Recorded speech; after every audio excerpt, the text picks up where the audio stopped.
Hola a todos, en esta ocasión vamos a hablar sobre el ensayo. El ensayo es un tipo de texto argumentativo en el cual adoptamos una postura y defendemos esa postura a toda costa a través de argumentos. La estructura del ensayo está compuesta por tres partes. Una primera que consiste en la introducción. Esta introducción nos presenta el tema, un contexto relacionado con ese tema y nos introduce la tesis. En el desarrollo, argumentamos a favor o en contra de la tesis planteada. Y finalmente la conclusión es donde encerramos todo nuestro tema y verificamos si nuestra tesis es acertada o no. La tesis es la parte fundamental de nuestro ensayo, básicamente es la razón de ser de la argumentación. En este momento te mostraré cómo hacer una tesis fácil en solo 3 pasos. Primero, debes definir el tema. En este caso, el ejemplo, tomamos el tema de la drogadicción. Posteriormente debemos hacer una pregunta-problema con respecto a ese tema. Ejemplo, ¿cuáles son las principales causas por las cuales los jóvenes consumen drogas? Y finalmente una respuesta a esa pregunta-problema, que es la siguiente. Las principales causas del consumo de drogas en los jóvenes se da a causa de problemas familiares y sociales. Esta respuesta va a ser mi tesis. Es una proposición que yo voy a defender y voy a incluir argumentos. Entonces, lo que tendría que incluir en mi ensayo sería esto. Las principales causas del consumo de drogas en los jóvenes se da a causa de problemas familiares y sociales. Ahora te mostraré un ejemplo de ensayo. En este caso tenemos uno que se titula Carácter mitológico de la epilepsia. El ensayo debe incluir, como cualquier texto, un título. Posteriormente viene una introducción en donde se hace un contexto al tema principal que vamos a manejar e incluimos la tesis, que es la proposición de la cual se van a desprender los argumentos. Posteriormente viene un cuerpo o desarrollo que corresponde a cada uno de los argumentos que yo incluyo para defender mi tesis.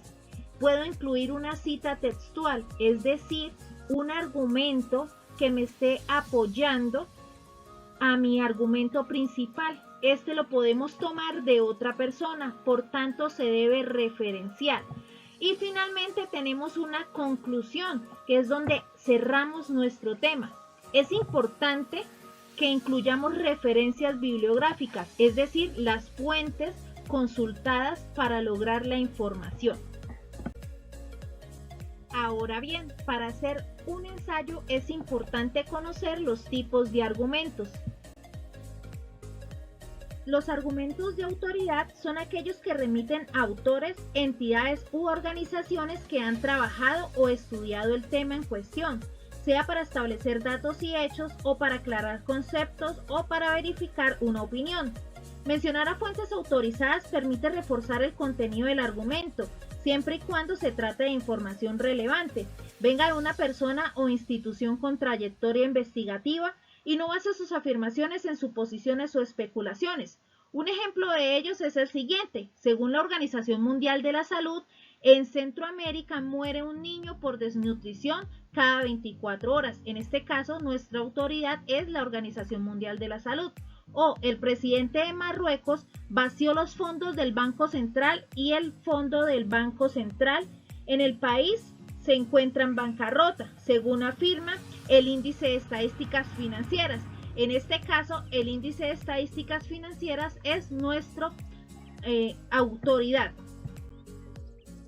Argumento de ejemplo. Se refiere a producir generalizaciones o deducciones concluyentes sobre un tema, citando sucesos representativos que se asemejen entre sí. Con este argumento se deben buscar hechos que apoyen la existencia de un fenómeno, pero es importante recordar que para hacer una generalización lo suficientemente fuerte es necesario encontrar como mínimo 3 hechos que dificulten el surgimiento de contraejemplos o excepciones. Ejemplo, los españoles en Centroamérica sometieron a trabajos forzosos a las comunidades del lugar. Durante la conquista española se le obligó a todo indígena a renunciar a sus costumbres religiosas y culturales. En Norteamérica, los ingleses asesinaron a la mayoría de los nativos. Por tanto, los procesos de colonización siempre tienen un trasfondo violento. Acá están haciendo una ejemplificación de ese proceso de colonización tanto de los españoles como de los ingleses. El argumento por analogía consiste en comparar o contrastar elementos en datos, gráficas, casos, situaciones cotidianas a fin de extraer una conclusión que apoye la tesis planteada. La diferencia fundamental del argumento por analogía con el de ejemplo es que este no busca generalizar a partir de las situaciones mencionadas, sino que intenta buscar semejanzas entre dos casos. Para construirlo es necesario tomar dos situaciones reales que tengan semejanzas notables. No es posible extraer conclusiones más amplias de lo permitido por la naturaleza de los hechos que se están comparando.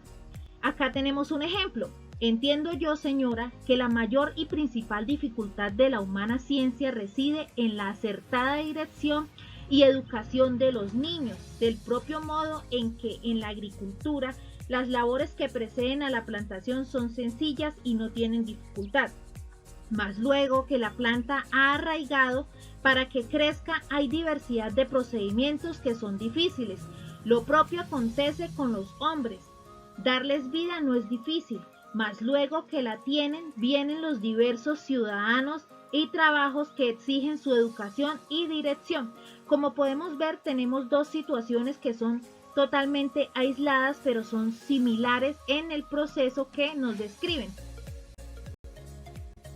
Argumento de causa. Se argumenta una conclusión recurriendo al hecho que lo origina. Weston afirma que no es fácil hallar la causa para lo cual algo sucede, sobre todo porque en muchas ocasiones cuando intentamos definir la causa de algo no estamos encontrando sus causas últimas, sino que estamos haciendo una interpretación en un contexto. Sin embargo, este es el argumento más usado cotidianamente. Por ejemplo, no llegué a tiempo a clase porque se varó el bus. Está clara la causa del retraso, sin embargo, hay algunos hechos cuyas causas son complejas y diversas. Acá tenemos un ejemplo. La corrupción, las fallas administrativas del Estado y el malgasto de los recursos alcanzan un monto del orden del 3 y 3.5% del Producto Interno Bruto. Dentro de las nuevas formas de interacción pública y privadas alrededor de la gestión pública, se ha reproducido formas de desviación de recursos públicos en favor de intereses privados que, sin que constituyan conductas abiertamente al margen de la ley, son no solo un claro favorecimiento de intereses particulares, sino además un quebrantamiento de la ética ciudadana y la responsabilidad de recursos de intereses colectivos. Es así como alrededor de las nuevas formas de contratación pública y de administración de servicios públicos se han venido reproduciendo diferentes tipos de irregularidades de ese carácter. Como podemos notar, nos están dando las causas que acarrea la corrupción. Para esta entrega hay propuestas 3 actividades. La primera actividad corresponde a la literatura, el simbolismo y las vanguardias. Es importante que leas la información que encontrarás en las páginas 210 a 217 del libro Los Caminos del Saber 11 y vas a elaborar un cuadro comparativo en donde sintetices o resumas la información. ¿Qué información? Contexto histórico y cultural, características de la literatura, temas, géneros, representantes y obras. Es importante que sigas este esquema o este cuadro. Realizas 3 columnas, una columna en donde incluyas el aspecto, otra columna en donde vaya el modernismo y otra columna para la generación del 98. Es indispensable que cada aspecto tenga una posición dentro de ese cuadro para que se vea la organización. La actividad 2 corresponde al ensayo. Es importante que tengas en cuenta la página 285 para realizar el ensayo. Se ha fragmentado, estos 7 puntos que tiene esta actividad se ha fragmentado en 3 partes. una parte que corresponde a planificación, otra parte que corresponde a redacción y una última parte que corresponde a reescritura. En la planificación vas a realizar 2 puntos que corresponde a escoger el tema y pensar cuál es el punto de vista que voy a tomar con respecto a ese tema. Se debe pensar en la idea general de mi ensayo. La segunda parte, que corresponden a los puntos 4 y 5, viene en la parte de redacción. Es donde le voy a dar ese cuerpo a mi ensayo, incluyendo la introducción, el desarrollo y la conclusión. Es decir, voy a hacer un borrador de mi ensayo y también debo pensar en contraargumentos para apoyar la tesis. Y finalmente, los puntos 6 y 7 corresponden a la reescritura. ¿Qué quiere decir? Que voy a mirar si mi ensayo cumple con cada uno de los requisitos que en el punto 6 me piden o me solicitan y lo reescribo nuevamente para que quede mi ensayo completamente. Es importante que en las evidencias se muestre el desarrollo de cada uno de los puntos y finalmente la reescritura.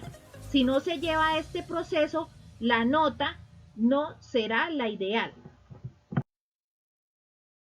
Finalmente, la actividad punto 3 corresponde a pruebas saber. Esta, como en todas las guías de este año, se presenta un pequeño simulacro que corresponde a las pruebas saber. En este caso son 5 preguntitas las cuales se van a diligenciar las respuestas en la tabla.